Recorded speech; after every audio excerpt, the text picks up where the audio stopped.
This year I've had the great opportunity to be the Ramblin Wreck driver, and with that role I'm basically the sole caretaker of making sure that the wreck is running, that she's looking great, and of course makes it onto the field for every football game. Anybody that I have talked to, old drivers, have referred to the wreck as a her.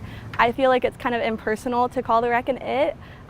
She embodies so much spirit that she's kind of like a person to a lot of us. There have been 4 female drivers. I'm the 4th.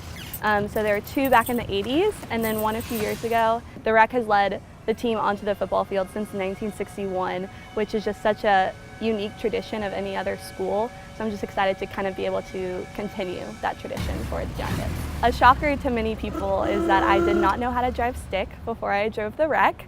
I can now say 100% I'm teaching my children how to drive stick because it's a great skill and I wish I had learned earlier. I would take the wreck out at like 10 o'clock at night and just drive around when no one was out so I wouldn't be embarrassed by stalling, but just practice for hours and hours so that I could really feel comfortable with the wreck.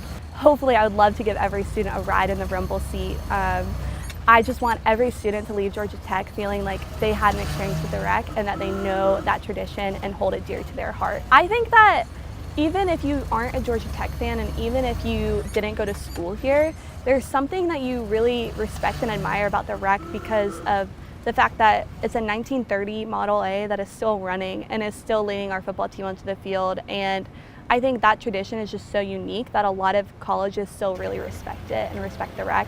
It's also just a beautiful car. I mean, that gold paint, whew, she looks amazing all the time. So even if people aren't Tech fans, they're automatically drawn to the wreck. This is definitely the coolest opportunity I've ever had and will be the thing I tell my kids about and everyone about for the rest of my life.